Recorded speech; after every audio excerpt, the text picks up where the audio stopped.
Normalise সেক্সিজম অনুযায়ী ছেলেদের makeup করতে লাগে না। আজ মেকআপের ব্যবহার সবচেয়ে ঘনিষ্ঠভাবে লিঙ্গ এবং আত্মনিশ্চয়তার সাথে জড়িত। লিঙ্গ ভূমিকা শব্দটি একজন ব্যক্তি নিজেকে পুরুষ বা মহিলা হিসেবে প্রকাশ করার জন্য যা বলে বা করে তার তাৎপর্য থেকে উদ্ভূত হয়েছে। লিঙ্গ ভূমিকা পুলিঙ্গ এবং মেয়েলি শ্রেণীবিভাগ তৈরি করেছে। প্রসঙ্গত, প্রতিদিনের ভিত্তিতে মেকআপের আবেদন নারী কেন্দ্রিক হয়েছে। সমাজ ঠিক করেছে কোনটা সুন্দর আর সমাজের চোখে কোনটা আরামদায়ক। সামগ্রিকভাবে সমাজের অবশ্য বিজ্ঞাপনে নিরাপত্তাহীনতা তুলে ধরা প্রতিকূল অভ্যাস রয়েছে।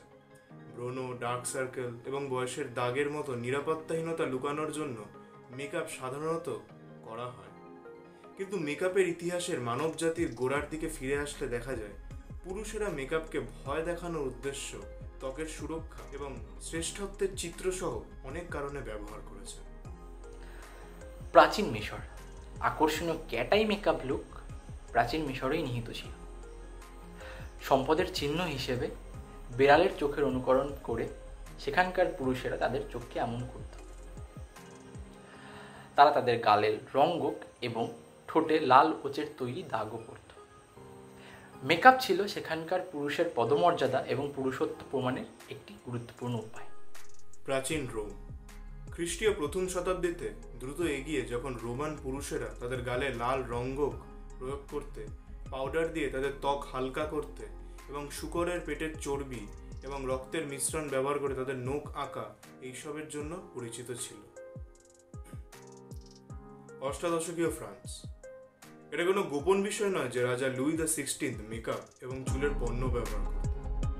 ইতিহাস অনুযায়ী লুই 23 বছর বয়সে টাক হয়ে গিয়েছিলেন এবং পরবর্তীতে তিনি ফ্রান্সে অভিজাতদেরকে উইগ পরার জন্য বাধ্য করেন এবং রাজ দরবারের পুরুষেরা বিউটি স্পট আঁকতেন এবং উচ্চ হিল জুতো পরতেন।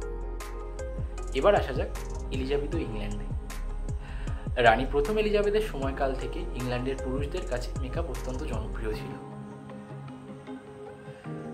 যারা ভূত সাদা গুঁড়ো ত্বককে খুবই গুরুত্ব দিতেন এবং এটা তখনও হয়েছিল যখন মেকআপ তৈরি করার জন্য ব্যবহার করা হতো ক্ষতিকারক কেকি এবং সীসা, যা পরবর্তীতে সৃষ্টি করত বিভিন্ন ধরনের জটিল স্বাস্থ্য সমস্যা। অতি সম্প্রতি কাউন্টার কালচার মেল পার্সোনালিটিস বিদ্রোহের একটি কাজ হিসেবে মেকআপ করেছিল।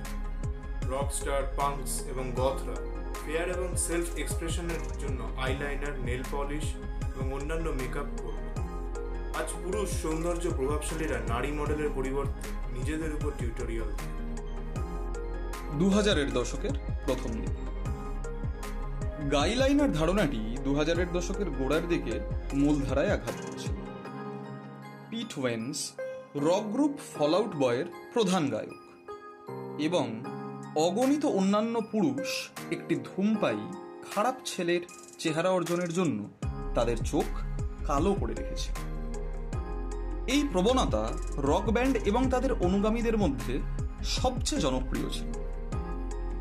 এমনকি এই সময়ে বিউটি ব্র্যান্ডগুলি মেট্রোসেক্সুয়াল পণ্য চালু করতে শুরু করেছিল, বিশেষভাবে সেই ব্যক্তিকে লক্ষ্য করে যিনি পরিশীলিত, সুসজ্জিত এবং পালিশড দেখতে চান। উদাহরণস্বরূপ বলি, ইয়েভস সেন্ট লরেন্ট 2008 সালে তার সর্বাধিক বিক্রিত টাচ ইক্ল্যাট কনসিলারের পুরুষ সংস্করণ প্রকাশ করেছিল। ক্লিওপেট্রা থেকে কার্দাশিয়ান পর্যন্ত আমরা দীর্ঘকাল ধরে শক্তিশালী মহিলাদের সৌন্দর্যের রহস্য নিয়ে আগ্রহী। যদিও বিষয়টির সত্যতা হলো যে আজ পুরুষরাও চিত্তাকর্ষক মেকআপ এবং ত্বকের যত্নের টিপস অফার করে। Peter and Harry brand, John স্ট্যামস, বিউটি ব্লগার ম্যানি গুয়েট্রেজ, এমনকি বিটিএস এর সদস্যরা স্কিন কেয়ারে আগ্রহী। জিন জে হোপ এবং জংকুকের মতে কে বিউটি শিট মাস্ক এবং একটি সুচিন্তিত স্কিন কেয়ার রুটিন তাদের ত্বককে উজ্জ্বল রাখে। গ্রুপটি নোট করে যে টোনার, ফেস ক্রিম এবং প্রচুর পানি পান করা একটি সুন্দর বর্ণের জন্য অপরিহার্য। সর্বশেষে প্রশ্ন রাখি আপনাদের কাছে, আপনাদের কি মনে হয়? আপনারা কি মনে করেন মেকআপ কি পৌরসত্বকে আঘাত করে, নাকি মেকআপ সৃজনশীলতার অন্যতম দিক যার ব্যবহার একজন পুরুষও সমানভাবে করতে পারেন?